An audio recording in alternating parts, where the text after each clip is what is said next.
नुकतंच हिवाळी अधिवेशन पार पडलं आणि सर्वत्र चर्चा सुरू झाली की आता लाडक्या बहिणीचे पैसे कधी येणार।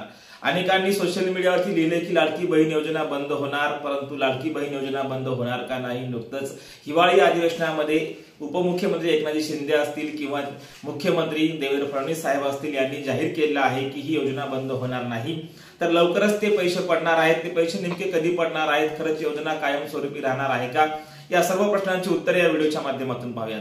नमस्कार, मी डॉक्टर नागराज मगरे, शब्दयोद्धा लाईव्ह मध्ये आपल्या सर्वांचं मनपूर्वक स्वागत। नुकतंच हिवाळी अधिवेशन पार पडलं, त्याआधी आपण पाहूयात की लाडकी बहीण योजना, ज्या योजनेच्या माध्यमातून हे सरकार आलं आणि लाडक्या बहिणींनी भरभरून मते देखील दिलेली आहेत आणि विधानसभेच्या या निवडणुकीमध्ये भरघोस मतांनी लाडक्या बहिणींनी लाडक्या भावाला सत्तेमध्ये बसवलं। ती हिवाळी अधिवेशन देखील झालं।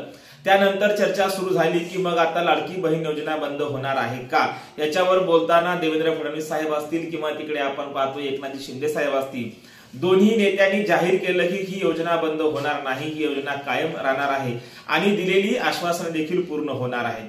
खरं तर या योजनेच्या विरोधामध्ये कोर्टामध्ये विरोधक गेले आणि विरोधकांनी कोर्टात जाऊन योजना बंद पडावी असा निर्णय घेतला, परंतु हा निर्णय विरोधकांच्या अंगलट आला आणि विधानसभेच्या निवडणुकीमध्ये हाच इश्यू महाराष्ट्रभर पसरला गेला की जर सरकार दुसरं आलं तर, महायुक्त सरकार नाही आलं तर ही योजना बंद होईल, अशी चर्चा देखील मोठ्या प्रमाणात सुरू झाली आणि याच माध्यमातून लाडक्या बहिणींनी भरघोस मते आपल्या भावाच्या पारड्यामध्ये टाकले आणि महायुतीला सत्तेमध्ये आणलं। विरोधक कोर्टात गेले असले तरी या लाडक्या बहिणीच्या योजनेच्या माध्यमातून मात्र भरघोस मतांनी सरकार पुन्हा सत्तेमध्ये आलं आणि सरकारने जाहीर देखील केलं की लाडकी बहीण योजना बंद होणार नाही, ते पैसे पुन्हा आपल्या खात्यावर येणार आहे। खरं तर लाडक्या बहीण योजनेचा जर विचार करायला गेलं तर महाराष्ट्राच्या राजकारणामध्ये या योजनेचं एवढं महत्व वाढलेलं आहे की आपण पाहतोय की विधानसभेच्या निवडणुकीच्या काळामध्ये सर्वत्र लाडक्या बहिणीचाच बोलाबाला होता, या योजनेचाच बोलाबाला होता आणि लाडकी बहीण योजना पुढे सुरू ठेवणार आहोत म्हणून मुख्यमंत्र्यांनी जाहीर केलं।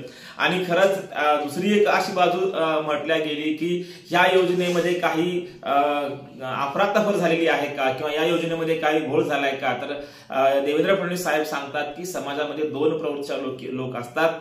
कदाचित काही लोकांनी वाईट प्रवृत्ती आणि चांगल्या प्रवृत्ती असतात। वाईट प्रवृत्तीच्या लोकांनी बऱ्याच वेळा 2-2, 3-3 अकाउंट ओपन केले आणि याचा कुठेतरी या योजनेचा लाभ घेतलेला आहे, अशाच लोकांची चौकशी होणार आहे। परंतु ज्या लाडक्या बहिणींनी असा आपला एकच अकाउंट आहे, अशा लाडक्या बहिणींची कुठलीही चौकशी होणार नाही, याचा देखील खुलासा सरकारने केला आहे। जर तशी तक्रार आली तर ती चौकशी होणार आहे, परंतु कुठल्याही लाडक्या बहिणीच्या योजनेला, या योजनेला कुठल्याही प्रकारचा कुठली बंदी येणार नाही, योजना कायम राहणार आहे आणि ही योजना डिसेंबरच्या लास्टला आणि जानेवारीच्या सुरुवातीच्या आठवड्यामध्ये खरं तर या योजनेचे पैसे पडणार असल्याचं देखील मुख्यमंत्र्यांनी सांगितलेलं आहे।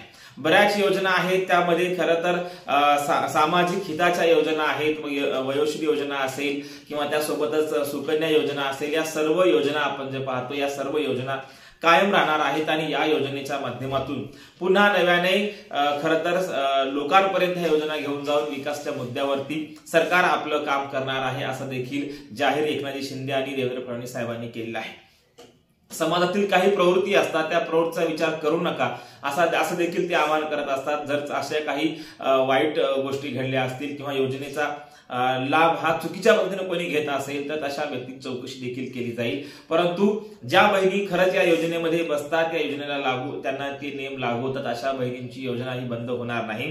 डिसेंबर-जानेवारीच्या अखेरपर्यंत खरं तर हे हप्ते लाडक्या बहिणीच्या खात्यामध्ये पडणार आहेत। वयोश्री योजना आहे, त्यानंतर मी तुम्हाला सांगितलं की तीर्थदर्शन योजना असेल, सुकन्या योजना असेल, लाडकी बहीण योजना अशा असंख्य योजना खरं तर महायुती सरकारने आणलेल्या आहेत। या सर्व योजना पुन्हा नव्याने चालू होणार आहेत आणि अर्थसंकल्पीय अधिवेशनाच्या नंतर ह्या तरतुदी होऊन ह्या योजना पुन्हा नव्याने आपल्यापर्यंत येतील। परंतु लाडकी बहीण योजना मात्र ही कायम राहणार आहे, तिचे पैसे डिसेंबरच्या अखेरपर्यंत किंवा जानेवारीच्या पहिल्या आठवड्यामध्ये पडणार असल्याचं मत देखील मुख्यमंत्र्यांनी हिवाळी अधिवेशनाच्या नंतर नागपूरमध्ये जाहीर केलेलं आहे। ज्या बहिणीचा वार्षिक उत्पन्न हे 2.5 लाखाच्या आत आहे अशांसाठी योजना आहे। बऱ्याच बहिणी अशा देखील आहेत की ज्यांचं उत्पन्न हे जास्त आहे आणि मग जास्त उत्पन्न असल्यामुळे त्या योजनेत त्या लागू होत नाहीत किंवा त्या योजनेत बसत नाहीत, अशांची चौकशी होऊ शकते। परंतु मॅक्झिमम आपण जर विचार करायला गेलं तर मुख्यमंत्री म्हणतात की आम्ही सरसकटच ही योजना आता जाहीर केलेली असल्या कारणाने किंवा ही योजना आम्ही सरसकट देखील देणार आहोत आणि मग सर्वच महिलांना याचा फायदा होणार आहे। त्यामुळे कुठल्याही प्रकारचा अफवांना करता आपण बळी पडलं नाही पाहिजे। सोशल मीडियावरती विरोधक लिहित राहतात योजना बंद होणार आहे, लाडकी बहीण योजना आता बंद होणार आहे, असं जरी लिहिलं असलं तरी आपण ह्या सोशल मीडियाच्या या सगळ्या ज्या काही विरोधकांच्या कमेंट्स आहेत त्या आपण गृहीत धरू नये, कारण स्वतः मुख्यमंत्र्यांनी हिवाळी अधिवेशनामध्ये जाहीर केलेलं आहे, एकनाथ शिंदे साहेबांनी देखील उपमुख्यमंत्र्यांनी देखील जाहीर केलेलं आहे की ही योजना कायम राहणार आहे आणि डिसेंबरच्या अखेरपर्यंत सर्वांच्याच खात्यामध्ये पुन्हा पैसे पडणार आहे। खरं तर आपण पाहतोय की दिवाळीला सर्व लाडक्या बहिणीच्या खात्यामध्ये पैसे पडले, त्यानंतर निवडणुका झाल्या आणि निवडणुकीच्या काळामध्ये जसे बहिणींच्या खात्यामध्ये पैसे पडले तसेच मतांचं भरघोस दान हे देखील भावांच्या खात्यामध्ये पडलं आणि पुन्हा एकदा महायुती सत्ता महाराष्ट्रामध्ये आली। आता जशी लाडक्या बहिणींची दिवाळी साजरी झाली होती तशीच आता खरं तर मकर संक्रांत देखील लाडक्या बहिणीची गोड होणार आहे आणि मग मकर संक्रांतीच्या आत हा हप्ता आपल्या खात्यावर पडणार आहे असं देखील जाहीर केलं आहे। म्हणजे डिसेंबरच्या अखेर आणि जानेवारीच्या सुरुवातीला आपल्याला आपल्या खात्यावर हे पैसे पडतील। त्यामुळे जसं दिवाळी गोड झाली तशीच आपली मकर संक्रांत देखील गोड होणार आहे असं या ठिकाणी हिवाळी अधिवेशनामध्ये आणि अधिवेशनानंतर देखील बोलताना मुख्यमंत्री आणि उपमुख्यमंत्र्यांनी जाहीर केलेलं आहे। धन्यवाद।